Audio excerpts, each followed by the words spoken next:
This week, we're looking at the intense and tragic reality of police brutality and unnecessary killings of beloved community members, of George Floyd, of Tony McDade, of Sean Reed, and Breonna Taylor. And I'd like to offer a perspective of the next step for you and for me, regardless of your neurodiverse labels or abilities. So stay tuned.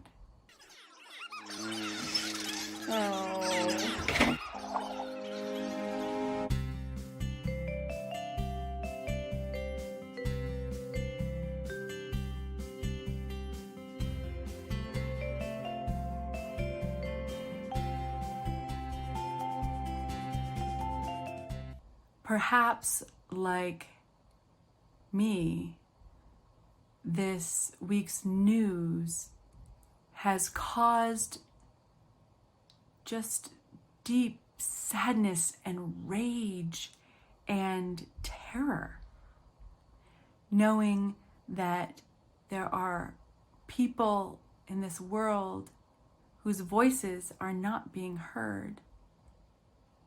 This isn't something new, but it's also not something that we ever want to see again. So for a while, I was really at a loss of words. And then I began to think about this incredible researcher named Carol Dweck. And she talks about mindset. She talks about growth mindset and fixed mindset.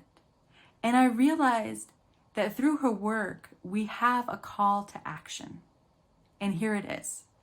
Fixed mindset is this perspective that there's nothing we can do, that it'll always be this way, that we're stuck with the IQ, with the perspective that we have, we're born into a situation, and we're victim to it.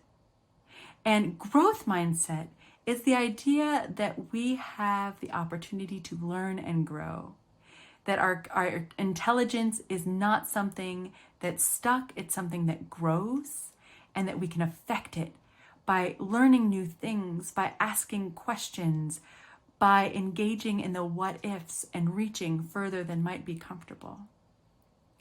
In this time of political uprising, there's an opportunity for us to reach beyond our comfort levels, for us to ask questions like, what is it like to live from a different perspective? What is it like to live with a different color skin? What is it like to live in a different neighborhood? What is it like to live with a bias that I don't experience? You know, many of us have the experience of living with a bias because of our neurodiverse needs. But I encourage you to think even beyond that, to living from a different perspective.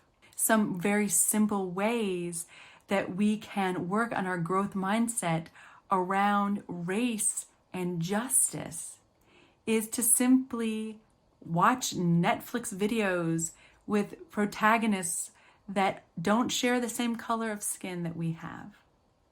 So maybe that's something like watching Dear White People or Blackish or Grown Up-ish. Or maybe it's reading some books or following someone on Instagram or YouTube with a different perspective. You know, I'm going to share a link to 75 things that white people can do.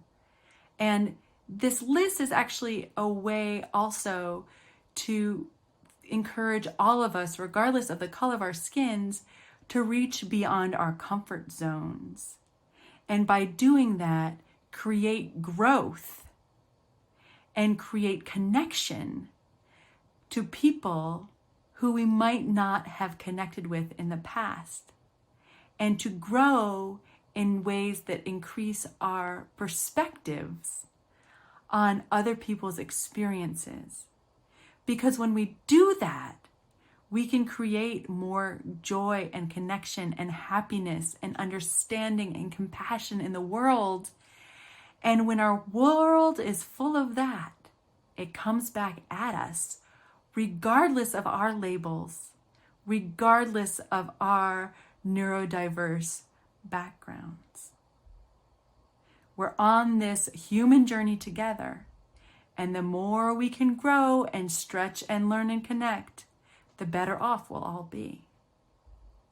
So check out something new on Netflix, a new book, YouTube video, and there are a lot of suggestions in the attached article that I'm sharing with you with lots of live links. And thank you for that author. Thank you for the perspectives of so many people in there. Because, when we take the opportunity to open the lid and expand out of the box we're stuck in, more light comes in, and our ability to grow into our most authentic selves becomes more of a reality. Be well, stay safe, know that you are loved and honored for exactly who you are. And I hope to see you really soon.